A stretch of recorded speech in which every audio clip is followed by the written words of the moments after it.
Hello everyone, welcome back to 3 News Now. I'm Stephanie Haney. Today is Thursday, October 28th. Thank you for being here for the top stories from WKYC.com and our WKYC app.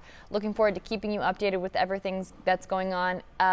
Speaking of keeping things updated though, if you do hear a bit of construction, it is because we do have some construction going on the roof right above me. So sorry about that, but we do need to keep things ship shape for you. So that's what we're doing, and we move on. So one of our top stories today is the fact that President Joe Biden is announcing an historic deal, that's what he's calling it, and asking Democrats to support his Build Back Better plan. Now, the proposal, now considerably pared back from what he had hoped to accomplish, stands at $1.75 trillion.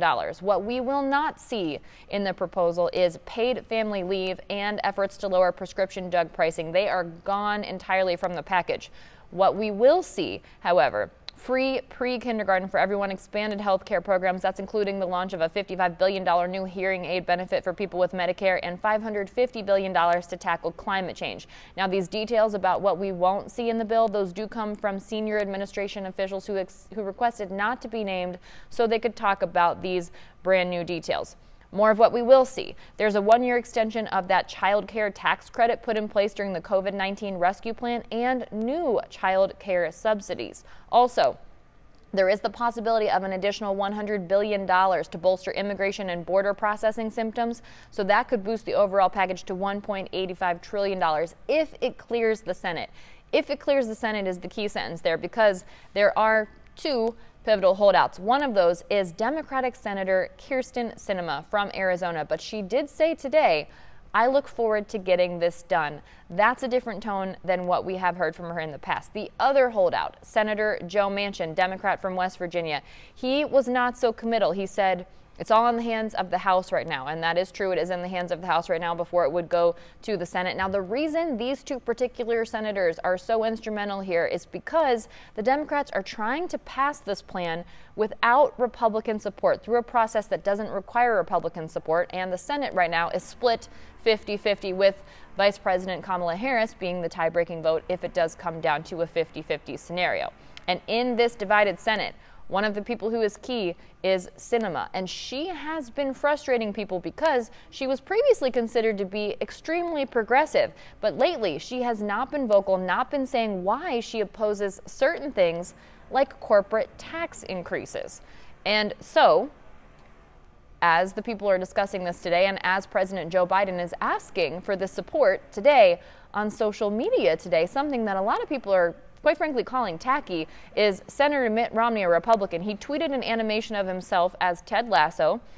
If you're familiar with the show, Ted Lasso is a show on Apple TV+. He is a very eager coach. He comes into a team. He's hoping to get that team to win, but the owner of the team doesn't want the team to win. She wants to spite the previous owner, which is her ex. And in the animation with Mitt Romney, it's Sinema who is playing the character of the boss, Rebecca Welton, who doesn't want the team to win. A follow-up tweet calling her one tough cookie. So let me underscore here. One reason that people are calling this particularly tacky and the timing particularly poor today is because in this tweet with Mitt Romney, this Halloween-inspired tweet, Sinema is playing a character who intentionally tries to tank her own team.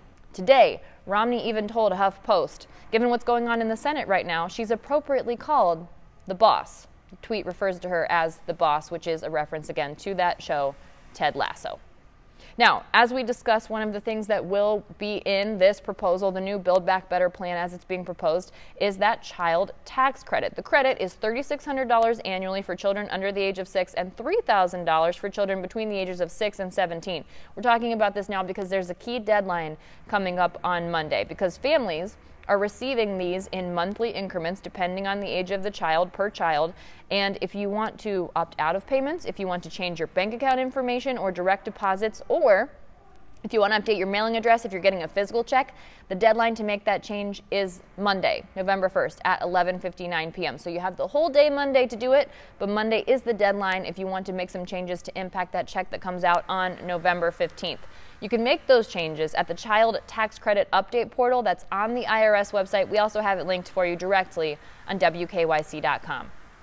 Now, here in Ohio, the Ohio House of Representatives have just passed Aisha's Law. This is a law that hopes to give more, Aisha, it's called Aisha's Law. It's a bill right now, not a law yet, that hopes to give more protection to domestic violence survivors. The law has been named in honor of Aisha Fraser. She was killed by her ex-husband in 2018. Her ex-husband is former Cuyahoga County judge and politician Lance Mason. She was a longtime teacher from Shaker Heights, and she was fatally stabbed in November of 2018 by her ex-husband. Now, it was years before that, though, that Mason had actually served time for assaulting her and even injured her badly enough that she actually had to have reconstructive surgery. So in this updated version of the bill, there was a previous bill that passed the House. This is an updated version.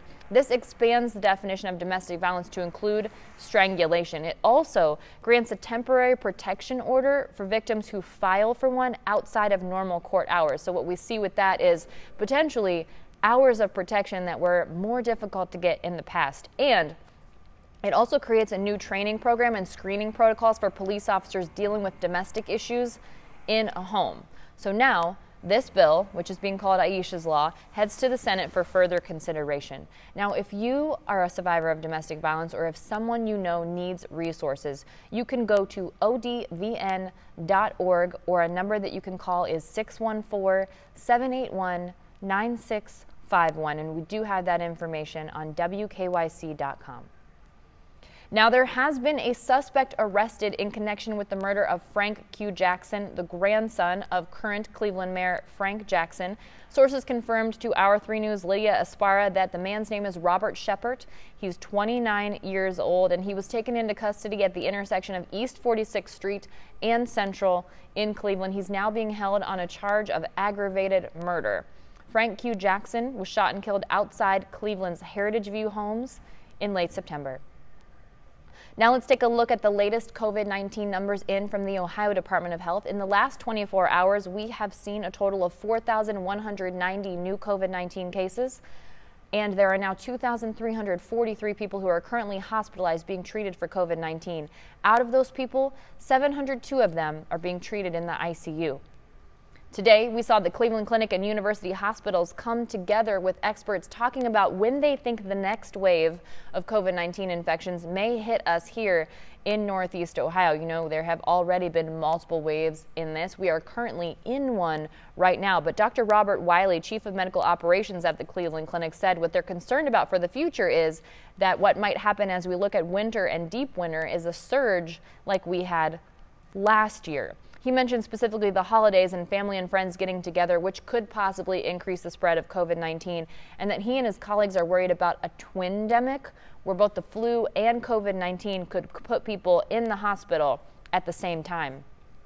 Dr. Hassan Cooley, who is the Department of Critical Care Medicine for Cleveland Clinic representative that was on this press conference, he said what's unfortunate about this current surge, the one that we're in right now, not the one that they are forecasting, not the one that they are hoping to avoid, is that the one we're in right now is very preventable. He said the majority of the patients in his ICU are unvaccinated, and patients who do contract COVID-19 and develop serious symptoms after being vaccinated, they tend to either have underlying medical conditions or be older, or both. However, he said younger and younger unvaccinated patients have been admitted for treatment in intensive care units. He is worried about the threat of another surge. He believes strain on the units could impact patients with COVID-19 and patients who need other intensive care treatment.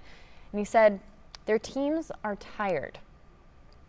Now, if you were paying attention to the WKYC app, you would have got a push alert this afternoon that the Cleveland Hopkins International Airport had a big announcement. That major announcement is that Alaska Airlines will have nonstop service to Seattle starting in 2022. 2022 is just a couple of months away, by the way. It sounds so far off in the future, but it's not. It's right around the corner.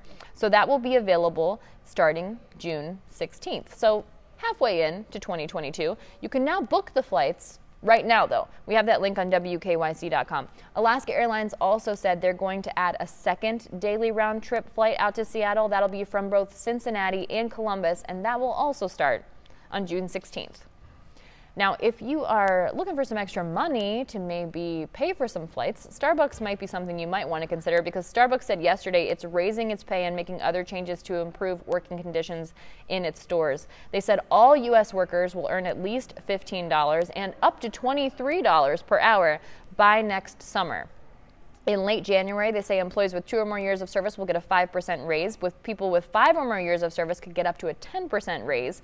And workers can also get a $200 recruitment bonus to help attract new employees. Now, Starbucks says this is the third time in 2 years that it's raised workers' pay. But this comes on the heels of employees in Buffalo, New York, who are trying to form a union in order to have more leverage on issues like understaffing and worker training. The group, which is calling itself Starbucks Workers United, has filed petitions with the National Labor Relations Board seeking union votes. Now, Starbucks says this pay raise doesn't have anything to do with that. But Michelle Eisen, who is an 11-year Starbucks veteran who works at one of those Buffalo stores, she supports the union effort. And she says Starbucks, which turned 50 this year, by the way, has had decades, 5 of them to be exact, to implement seniority pay, but is only choosing to do so now.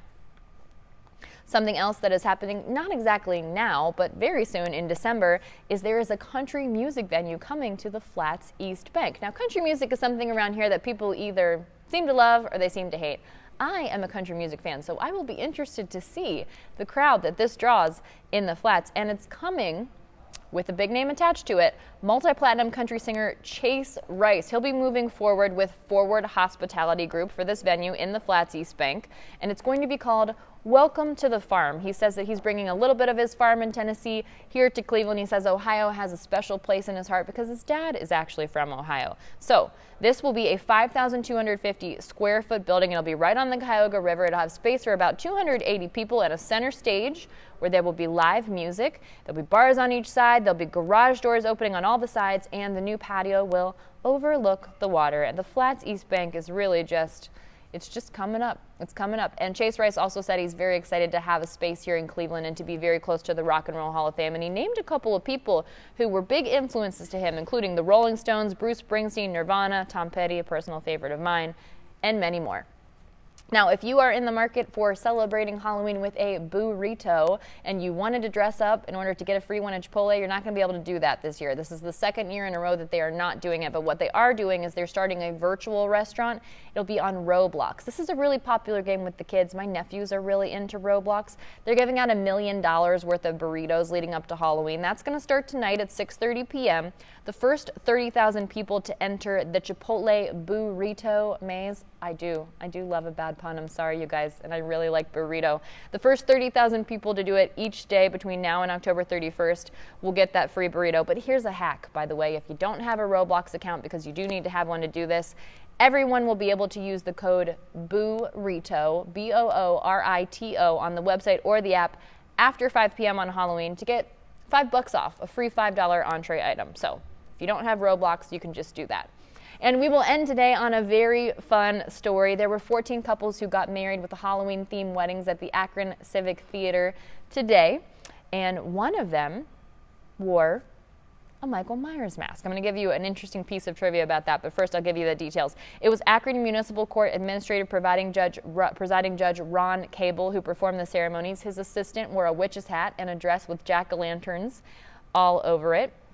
And there were about 14 couples that got married there, and they got a little boo gift box for doing it. It's a really beautiful space, and it was fun to see that couple get into the spirit and dress up at the end. He did take the Michael Myers mask off for the vows, though, so a true gentleman. Here is a fun trivia for you, piece of trivia about the Michael Myers mask. It's actually a Captain Kirk mask that was painted white. So when you're looking at Michael Myers, you're really just looking at William Shatner. And that is it for your 3 News Now update today for Thursday, October 28th. I will see you all back tomorrow for more 3 News Now.